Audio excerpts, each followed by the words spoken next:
Joining me now is the Vice Chair-elect for the UN Second Committee, Ezekwesili David Anyaegbu. I would love to call you doctor because I know that you do have a doctorate, but since you want to keep things simple, I'll say Mr. Thank you for joining us on Diplomatic Channel. It's a pleasure. And congratulations are in order for you being elected Vice Chair, Second Committee of the UN General Assembly. Could you explain what that means? Well, it means a lot. On a personal note, it means a lot to my mentor and sponsor, His Grace, the Most Reverend Professor Dadi Hezekiah, Chancellor of Hezekiah University, who is committed to supporting young men and women to achieve their dreams through training and scholarship, and as well as the Nyoma Empowerment Foundation. It also means a lot to my family and to the country of Nigeria, of course. At the moment, this year is a very critical year in terms of turbocharging the implementation of the SDGs. So it certainly means a lot when just opposed with the fact that Nigeria is also leading on various initiatives in the 2C. Of course, we are pushing for the adoption of the UN Framework Convention on tax cooperation, international tax cooperation, and this of course is in tandem with the renewed hope initiative of Mr. President and the 4D foreign policy as articulated by the Honorable Minister of Foreign Affairs. And of course, Mr. President, upon assumption of office, did sign 4 executive orders on to curb multiple taxation and to boost ease of doing business in Nigeria. And he also established the Presidential Task Force on Fiscal Policy and Tax Reform. And here at the UN, against the backdrop of the UN resolution introduced by Nigeria through the African group, we now have an ad hoc committee on terms of reference for the UN Framework Convention on Tax. And they should come up with an outcome document by August. So certainly my election will certainly help Nigeria, enable Nigeria to consolidate and deepen various multilateral economic initiatives at the UN. But for your position exactly, what are the responsibilities? As the vice chair, I'm expected, of course, to oversee. Last year, we had about 42 or thereabout resolutions adopted at the 2C.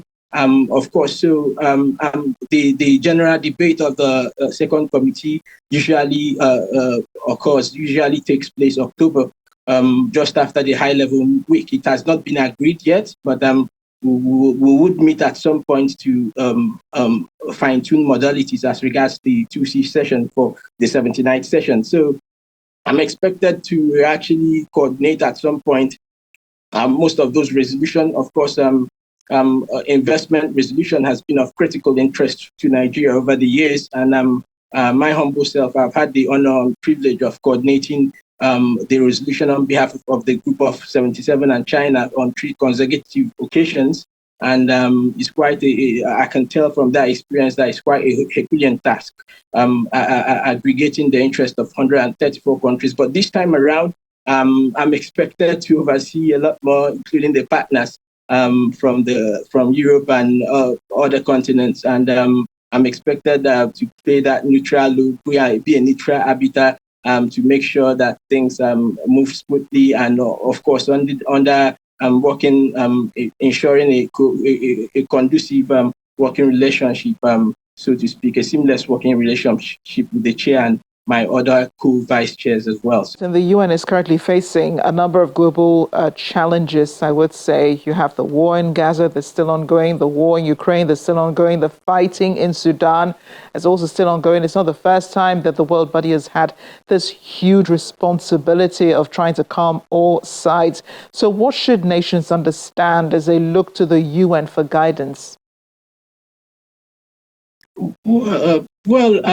Is of course, I did mention that this is a critical time for the UN. Of course, we just came out of a pandemic, and the after effects on the economy, most economies, especially from the global south, they are still trying to recover from the shocks. And obviously for the UN. That's why we have great expectation as regards the outcome of the summit for the future, because the summit is seen, we are looking for a concise, action-oriented outcome document for the summit of the future that would actually address, try to turbocharge implementation of SDGs. And so and for Nigeria, we've already made our voice very clear, loud and clear in the engagement that, along with other countries from the global south, calling for the overarching objective of the pact to be eradication of poverty in all forms and ramifications, and for the reform of the international financial architecture to give just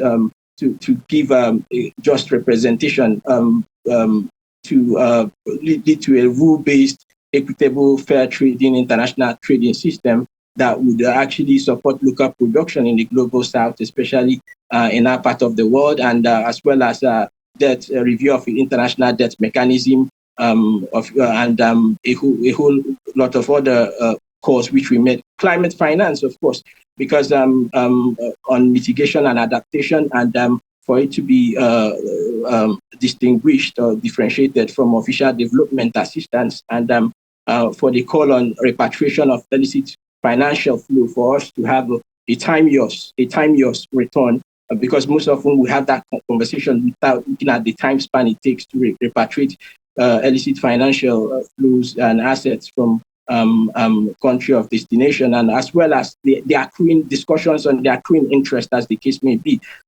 These are things that we are pushing in the pact, and it's in an ongoing negotiation. Obviously, we can't preempt what the outcome would be, but we are making our voice heard through our statements and engagements in the informal consultations, and this opinion is shared by countries of global south, and we look forward to an outcome document that would actually lead to more transformative solutions to the challenges we are facing in the global arena.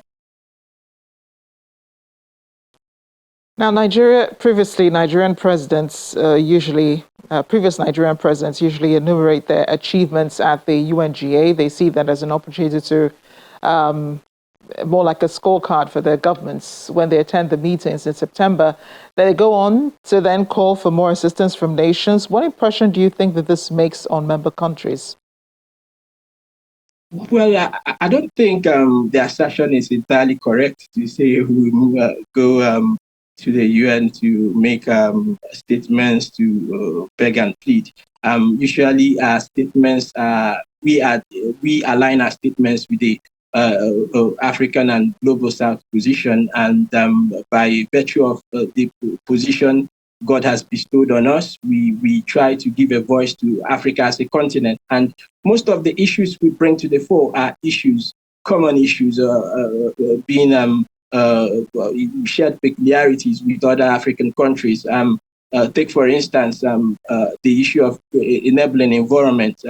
We encountered this in negotiations when the partners try to push the idea that we in the global South have the responsibility to create enabling environment. But we try to make the case that there is a shared responsibility in creating that enabling environment in the global arena.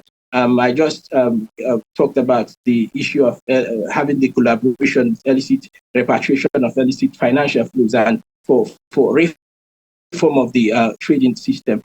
Just last year, I did a comparative. I made a remark in one of my engagement, and I actually raised that issue.